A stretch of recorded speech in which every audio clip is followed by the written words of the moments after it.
ఇవాళ యాక్చువల్లీ ఢిల్లీ హైకోర్టులో ఒక సృష్టించే కేసు నడిచింది. ఇది ఏంటి, ఎందుకు ఇట్లా నడిచింది అంటే యాక్చువల్లీ అరవింద్ కేజ్రీవాల్ ఢిల్లీ లిక్కర్ పాలసీలో అరెస్ట్ అయ్యారు. ఒక ముఖ్యమంత్రిగా ఉండి కూడా ఆయనను అరెస్ట్ చేసిండ్రు. అరెస్ట్ చేసి 6 నెలల దాకా జైల్లో పెట్టిండ్రు. ఆయన టీం మొత్తాన్ని కూడా పెట్టారు. ఉప ముఖ్యమంత్రి మనీష్ సిసోదియా ఇంకా మిగతా వాళ్ళందరినీ కూడా పెట్టారు. అలా మన తెలంగాణ నుంచి కవితను కూడా పెట్టారు అనమాట. ఎవరు, కల్వకుంట్ల కవిత గారు. వీళ్ళందరినీ కేసులో పెట్టేసిన తర్వాత అసలు ఈ లిక్కర్ పాలసీలో ఏమైంది అంటే at the end of the sessions court ఏం చెప్పింది అంటే ఏం తప్పు జరగలేదు, స్పెషల్ కోర్ట్ అనమాట, ఏం లేదు, ఇదంతా ఓకే అని చెప్పింది. కానీ ఇంతకంటే ముందు ఈ బెయిల్ ఎందుకు ఇవ్వలేదు, బెయిల్ పిటిషన్లలో అసలు ఎందుకు ఇవ్వలేదు, వీళ్ళు చెప్పేటి అన్ని కరెక్ట్ అయినాయా కాదా అనే దాని మీద ఏమైందంటే జస్టిస్ స్వర్ణకాంత్ శర్మ అని ఉంటారు అనమాట. ఇప్పుడు ఆమె ఢిల్లీ హైకోర్టులో ఢిల్లీ హైకోర్టులో ఈ కేసునే మళ్ళీ డీల్ చేస్తారు. అయితే ఇక్కడ ఏమైందంటే కేజ్రీవాల్ ఏమంటుండంటే ఇవి నాకు వద్దు అని అన్నాడు. అసలు ఒక జడ్జిని మనము ఎంచుకోవచ్చా అనే ఒక క్వశ్చన్ ముందుకు వచ్చింది అనమాట. అంటే ఎంచుకోవచ్చు, actually we can recuse the judge, అంటే ఈ జడ్జి నాకు అక్కర్లేదు అని చెప్పొచ్చు. చెప్పడానికి ఏమైతుందంటే దానికి చాలా కారణాలు కూడా చూపించేది ఉంటుంది. అయితే కేజ్రీవాల్ ఏం చేసిండ్రు అంటే కొన్ని కారణాలు చూపించిండ్రు, బలమైన కారణాలు చూపించిండ్రు. ఇట్ ఈస్ నాట్ ఈజీ, ఇది అంత ఈజీ కేసు కాదు.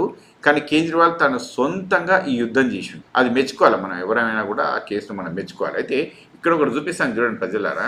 Kejriwal seeks justice Sharma's recusal in excise case, centre calls plea contemptuous. అంటే ఇక్కడ ఏమంటే కేజ్రీవాల్ ఇప్పుడు ఈమె వద్దు అని అంటారు. ఎవరు ఈమె అంటే జస్టిస్ స్వర్ణకాంత శర్మ. ఇది ఏమైంది అంటే ఎందుకు ఇదైందంటే ఈమె ఇంతకంటే ముందు కొన్ని ఈవెంట్స్ అటెండ్ చేసింది. ఏం ఈవెంట్స్ అటెండ్ చేసిందంటే అఖిల భారతీయ అధివక్త ప్రసాద్. ఓకే చూడండి, ఇంకో అఖిల భారతీయ అధివక్త ప్రసాద్. ఓకే, ఎవరు ఈమె? జస్టిస్ స్వర్ణకాంత్ శర్మ ఈమె. ఇగో కేజ్రీవాల్ ఆయన కేసు ఆయన్నే వాదించుకున్నాడు కోర్టులో. ఇది నిజంగా చెప్పాలంటే దానికి చాలా ధైర్యం కావాలి. ఎందుకంటే మనం ఒక్కసారి అది వాదించుకునేటప్పుడు మన దగ్గర నుంచి తప్పు పోయింది అంటే మనకు మళ్ళీ ఇంకొకసారి ఎవరు చాయిస్ అనమాట. ఇంకో కోర్టుకి వెళ్ళడానికి ఉండదు, ఏముండదు, మనం ఇంకో లాయర్ని పిలుచుకోవడానికి ఉండదు. ఇట్లా చాలా ఉంటాయి ఇందులో. కేజ్రీవాల్ ఆయన పాయింట్ చాలా బ్రహ్మాండంగా ప్రజెంట్ చేశారు.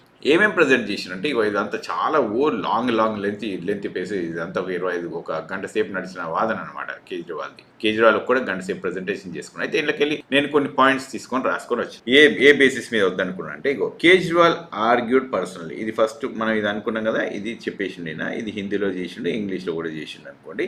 ఏ సీనియర్ కౌన్సిల్ అవసరం లేకుండా చేసేసిండు. తర్వాత ఎందుకు ఇది రెక్యూజల్ చేసేసిండు అంటే ఇప్పుడు స్వర్ణకాంత్ శర్మ ఎందుకు వద్దనుకున్నారంటే ఈమె చాలా సార్లు కూడా రీజనబుల్ అప్రిహెన్షన్ ఇన్ బయాస్. అంటే ఈయన ఏం చెప్తారంటే కేజ్రీవాల్ స్వర్ణకాంత్ శర్మ గారు మంచోళ్ళే అయ్యుండొచ్చు, కానీ నా మనసులో మాత్రం ఆమె కరెక్ట్ కాదు అని నా మనసు చెప్తుందని చెప్పిండు. ఆయన ఇంటిగ్రిటీ, జడ్జి ఇంటిగ్రిటీ క్వశ్చన్ చేయలేదు, ఆయనకు నమ్మకం లేదు అని మాత్రమే చెప్పిండు. This is very important point. ఎందుకంటే నీ పైన నమ్మకం లేదు అని మనం జడ్జిని అంటే అది మంచిగా ఉండదు. కానీ నాకు ఈ కేసు పైన నమ్మకం లేదు అని చెప్పి మనం చెప్పుకోవచ్చు. మీరు తప్పు ఉన్నారని చెప్పట్లేదు, కేవలం నా అప్రిహెన్షన్ మాత్రమే, నా ఆలోచన మాత్రమే అని చెప్పింది. అయితే మరి దీనికి ఏంది ఎవిడెన్స్ ఏదో చూపించాలి కదా. అంటే ఇగో ఇటు చూడండి, మళ్ళీ ఏమేమి చూపించుకొచ్చాడో ఇవన్నీ చూపిస్తాను. ఒక 10 పాయింట్లు చెప్పి ఏమైనా 10 పాయింట్లు చెప్పిండు అంటే కొన్నిసార్లు ఈమె ఆల్రెడీ కేసు ఇంకేం కాకంటే ముందు ఈమె డిక్లేర్ చేసేసారు, నువ్వు కరప్ట్ గిల్టీ అని చెప్పి డిక్లేర్ చేసేసి బెయిల్ పైన వెళ్తూ ఉంటారు కదా. బెయిల్ పైన వెళ్తున్నప్పుడు ఏమైందంటే లేదు నీకు బెయిల్ ఇవ్వడం కుదరదు, నువ్వు ఆల్రెడీ తప్పు చేసినావు, నువ్వు గిల్టీ ఉన్నావు, ఇంకా జస్ట్ నీ మీద వర్డిక్ట్ ఇచ్చారు ఒకటే ఉంది అనే టైప్లో తీసుకొచ్చారు. కేజ్రీవాల్ టీంలో సిసోదియా, అంటే మనీష్ సిసోదియా, ఇంకా మిగతా వాళ్ళు జైన్ వీళ్ళు ఉన్నారు కదా, ఇంకా 4-5 ఉన్నారు. వాళ్ళంతా ఎవరికి చూడు ఇదే స్టోరీ అనమాట. ఓ బెయిల్ ఇచ్చుడు లేదు, ఒక ఏం లేదు, ఏ బేసిస్ మీద అసలు ఇచ్చుడు లేదనమాట. తర్వాత కవిత కూడా ఇవ్వలేదు, అంత వేరే స్టోరీ. సో అందుకని చెప్పి ఇగో ఈయన ఆల్రెడీ కాకంటే ముందే మమ్మల్ని గిల్టీ లాగా డిక్లేర్ చేసేసిండ్రు వీళ్ళు అని చెప్పాడు. తర్వాత ఇంకొకటి ఏం చెప్పాడంటే చాలా ఇంపార్టెంట్ పాయింట్ చూడండి, criticism of March 9th order. ఇప్పుడు ఏమైందంటే ఈ కేసు కొన్ని రోజులు నడిచింది, ఒక 3-4 నెలలు అట్లా రోజు అసలు హియరింగ్ అంటే రోజు ఇన్వెస్టిగేషన్ నడిచా ఉంది. నడిస్తే ఏమైందంటే ఎంతో మందిని కొన్ని వందల మందిని ఇలా చేసేసారు అనమాట. ఇది ఇంటరాగేట్ చేసేసారు, అట్లా వాళ్ళ దగ్గర నుంచి ఎవిడెన్స్లు అవి కలెక్ట్ చేసుకుని అయిపోయింది. ఇదంతా ఓవరాల్గా చూస్తే కొన్ని వేల పేజీలు అయినాయి అన్నమాట. ఈ డేటా అంతా చాలా వేల పేజీలు అయినాయి. సబ్జెక్ట్ కరెక్షన్ 40,000 అని ఉంది, మరి చూద్దాం. అది అన్ని వేల పేజీలని కేవలం 5 నుంచి 10 నిమిషాలలో ఒకరు సబ్మిట్ చేసిండ్రు కేసు. అయితే ఎదుటి వాళ్ళు వాదోపవాదన వినాలి కదా, ఎందుకంటే ఆల్రెడీ లోవర్ కోర్ట్ ఏం చేసింది, ఇది తప్పు, కేజ్రీవాల్ మిగతా టీం అంతా మంచిగా ఉన్నారు, ఇలా కరప్షన్ ఏం జరగలేదు అని వాళ్ళకు మొత్తం కంప్లీట్ క్లియర్ సెంటెన్స్ ఇచ్చిండ్రు, ఏం లేదని చెప్పి. ఇప్పుడు హైకోర్టుకి వెళ్తున్నప్పుడు మరి హైకోర్టు ఎవరి వాదన విన్నది? సిబిఐ వాళ్ళ మాట వింటా ఉంటే కథం వాళ్ళది, ఈడీ మాట చెప్తే వాళ్ళదే. అంతేగాని అందులో ఎవిడెన్సెస్ చూసి చేసింది ఏం లేదు. ప్లస్ ఇదంతా కూడా 10 మినిట్స్లో తీసుకున్న డిసిషన్స్ 40,000 పేజీలని ఇంత విషయాన్ని ఈ 10 మినిట్స్లో ఎట్లా చేస్తారని చెప్పి కేజ్రీవాల్ క్వశ్చన్ చేసి నాకు అందుకనే మీరు చేసేదాన్ని మీద నమ్మకం లేదు, ఎందుకంటే దీనికి పిలిచేటప్పుడు ఈ కేసు తీసుకునేటప్పుడు ఇప్పుడు అక్యూజ్ని కూడా పిలవాలి. అంటే ఇప్పుడు సిబిఐ ఈడీ వాళ్ళు ఉన్నారు కదా, వాళ్ళతో పాటుగా కేజ్రీవాల్, ఆమ్ ఆద్మీ పార్టీ వీళ్ళని కూడా పిలవాలి. కానీ వీళ్ళని ఏం పిలవకుండానే అది ముందుకు జరిగిపోయింది అనమాట. సో అందుకనే నాకు మీ పైన నమ్మకం లేదు అని చెప్పి ఆయన ఇంకో పాయింట్ రేజ్ చేసినారు. అట్లాగే ఇంకా కొన్ని పాయింట్స్ ఉన్నాయి ఇక్కడ చూడండి ప్రజలారా. ఇప్పుడు కేజ్రీవాల్ ఏం చేసినట్టే ఇది కింద కోర్టు ఎర్రేనియస్కి ఇచ్చేసింది, షార్ట్ హియరింగ్లో ఎర్రేనియస్కి ఇచ్చేసింది కింద కోర్టు. ఇది ఎర్రేనియస్కి ఎట్లా ఇస్తారు అని చెప్పి ఆమె ఏం చదవకుండా చెప్పింది అని చెప్పింది. చూడండి ఇక్కడ ఎర్రేనియస్ డిశ్చార్జ్ ఆర్డర్ ఎర్రేనియస్ షార్ట్ హియరింగ్ ఒక 5-10 minutes without hearing the accused creating apprehension. అందుకని నాకు అప్పటికే స్ట్రెస్ అయిపోయింది, కింద కోర్టు తప్పు చేసిందని చెప్పి వీళ్ళు చెప్పింది అనమాట. బేస్డ్ ఆన్ వాట్ అంటే ఏం లేదు. ఇక్కడ ఏమైందంటే ఈ కేసులో కూడా ఒక సిబిఐ ఏం చెప్తే అదే మాట కరెక్ట్ అయిపోతుంది స్వర్ణకాంత్ శర్మకి, ఈడీ ఏం చెప్తే అది కరెక్ట్ అయిపోతుంది. ఇప్పుడు ఇందులో కొంతమంది ఉంటారు కదా, అప్రూవర్ లాగా మారిపోయిన వాళ్ళు ఉంటారు. అప్రూవర్ లాగా మారిపోయిన వాళ్ళందరూ కూడా ఏదో ఒక నేను అవును కేజ్రీవాల్ తప్పు చేసినట్టే కోర్టు కన్సిడర్ చేస్తుంది. కానీ దానికి అసలు ఎవిడెన్స్ ఏంది? దానికి ఏమైనా ఎవిడెన్స్ ఉందా? ఇప్పుడు ఏ నోటి మాట ఎవరైనా ఎక్కడని చెప్పొచ్చు కదా, దానికి ఇప్పుడు ఎవరైనా ఏమైనా చెప్తుంటే దానికి ఎవిడెన్స్ ఉండాలి కదా. అంటే ఎవిడెన్స్ లేదు, ఏమీ లేదు. ఎవిడెన్స్ లేకుంటే మరి అట్నే తీసేసుకున్నారు అనమాట. దాంతో కేజ్రీవాల్ ఈయన ఏం చెప్తున్నారంటే సిబిఐ ఈడీ ఏం చెప్పినా వీళ్ళు తీసేసుకుంటారు.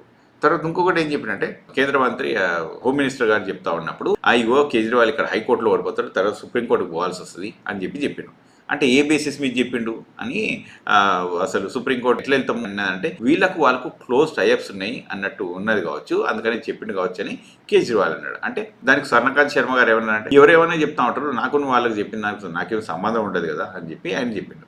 సరే, ఇంతదాకా సంబంధం ఉండదు కదా. తర్వాత ఇంకొకటి ఏంటంటే ఇక్కడ ఇప్పుడు స్వర్ణకాంత్ శర్మ గారు బీజేపీ ఆర్ఎస్ ఐడియాలజీ ఉన్న బార్ బాడీ ఉంటుంది అనమాట. అంటే చాలా మంది ఇల్లీగల్ గా వెళ్తూ ఉంటారు అందులోకి. అది ఎట్లా అంటే ఆ ఆర్ఎస్ఎస్ ను బీజేపీ ఐడియాలజీ ఉన్న లాయర్లు మాత్రం అక్కడికి వెళ్తారు. ఆ మీటింగ్ కి ఈవెన్ 4 సార్లు వెళ్ళింది. 4 సార్లు వెళ్తే ఏమంటున్నట్టు కేజ్రీవాల్, మీరు ఆ ఐడియాలజీ తోటి ఉన్నారు, మీరు దానికి సింపథైజర్ ఉన్నారు, నాకును ఆర్ఎస్ఎస్ ఐడియాలజీ పడదు, ఆర్ఎస్ఎస్ కు నాకు అసలు మేము ఇద్దరం విరుద్ధులము ఉన్నప్పుడు మీరు ఆ సింపథైజర్ ఉంటే నాకు ఎక్కడ న్యాయం జరుగుతుందని నాకు అనిపిస్తుంది లేదు అని చెప్పి ఆయన చెప్పాడు. అక్కడ పోయి నేను ఏమన్నా మాట్లాడినా, గవర్నమెంట్ సపోర్ట్ గా మాట్లాడినా, లేకుంటే ఆర్ఎస్ ఐడియాలజీ మాట్లాడినంటే అదంతా నాకు తెలియదు, మీరైతే అడిగి పోయినరు కనుక నాకు మీ మీద నమ్మకం లేదు అని చెప్పి నేను చెప్పి దాంతో పాటు ఇంకొకటి కూడా చూపిస్తాను చూడండి ప్రజలు. అసలు ఇది అన్నిటికంటే దారుణం అనమాట. ఇప్పుడు ఇక్కడ చూడండి స్వర్ణకాంత్ శర్మ ఉన్నారు కదా, ఈమెకి ఇద్దరు పిల్లలు ఉన్నారు. ఇంకా మిగతా ఎంతమంది ఉన్నారో మనకు తెలియదు కానీ ఇక్కడైతే ఇద్దరు. కొడుకు పేరు ఇషాన్ శర్మ, కూతురు పేరు శాంభవి శర్మ. వీళ్ళిద్దరు కూడా సెంట్రల్ గవర్నమెంట్ లో ఇక్కడ చూడండి ఢిల్లీ హైకోర్టు ప్యానల్స్ ఎప్పుడు సెప్టెంబర్ 11, 2025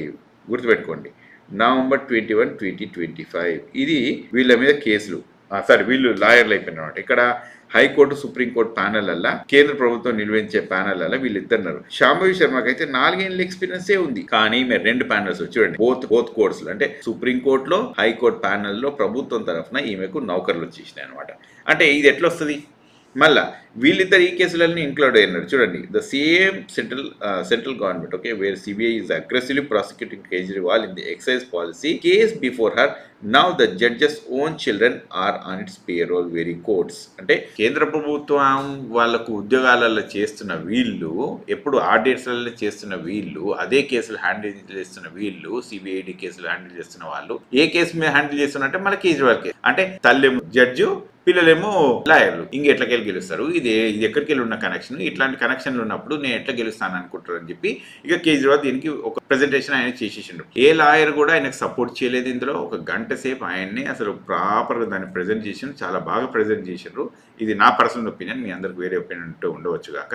ఇదేంటంటే ఒక జడ్జిను రెక్యూజ్ చేయొచ్చా అంటే ఇక దానికి తుషార్ మెహతా అని గవర్నమెంట్ తరఫున ఆయన అటార్నీ జనరల్ ఆయన ఏం చేసిందంటే ఇట్లాంటి మనం అలో చేయొద్దు, ఇట్లాంటి అలో చేస్తే ఇదంతా ఇబ్బంది అవుతుంది, మనం ఎవరు పడితే వాళ్ళు రేపొద్దున ఈ కేసును తీసుకొని ఇది రెఫరెన్స్ లాగా తీసుకొని ఇబ్బంది పెడతారు అని చెప్పి ఆయన వాదన ఆయన చేసిండు. కానీ చాలా కంపాషనెట్ గా కేజ్రీవాల్ చేస్తే స్వర్ణకాంత్ శర్మ గారు మాత్రం కొన్నిసార్లు కొంత కోపానికి వచ్చారు. నువ్వు నా కళ్ళు పెట్టి చూడదు, కళ్ళు దింపు అని చెప్పి అట్లాంటివి కూడా కొన్ని స్టేట్మెంట్స్ చేసిండ్రు. అంటే ఇట్లాంటి స్టేట్మెంట్స్ ఏంటంటే ఇప్పుడు మనకు ఇంత హై ప్రొఫైల్ ఉన్న వాళ్ళకే ఇట్లుంటాయి, మరి మన అట్లాంటి వాళ్ళు అనకపోతే ఇక మన సంగతి ఏమన్నా ఉంటుందా? అంటే మనల్ని ఎవరు దేకరన్నమాట.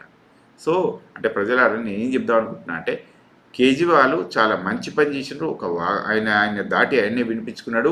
ఇంకేమైతే ఇప్పుడు జడ్జిమెంట్ అయితే ఏం రాలేదు. మరి జడ్జి ఇప్పుడు డ్రాప్ అవుతారా లేకుంటే ఇంకో వాళ్ళకి ఇస్తారా మరి ఏమవుతారు అనేది ఇప్పుడైతే మనకు జడ్జిమెంట్ పెండింగ్లో ఉంది. కానీ ఆయన ఏం చేసిందంటే సిబిఐ ఈడీ వాళ్ళు ఏం చెప్పినా, సెంట్రల్ గవర్నమెంట్ ఏం చెప్పినా మీరు అదే మాట వింటుర్రు. మీకున్న వాళ్ళకు చాలా క్లోజ్ రిలేషన్షిప్స్ ఉన్నాయి. అందుకని మీ పిల్లలు కూడా ఆ డిపార్ట్మెంట్లలోనే పనిచేస్తున్నారు. ఈ కేసులో కూడా వాళ్ళే పనిచేస్తూ ఉంటారు. దాంతో నాకు ఇబ్బంది అయిపోతుంది కనుక నాకు న్యాయం జరగదు అని చెప్పి ఆయన కేసు ప్రజెంట్ చేశాను.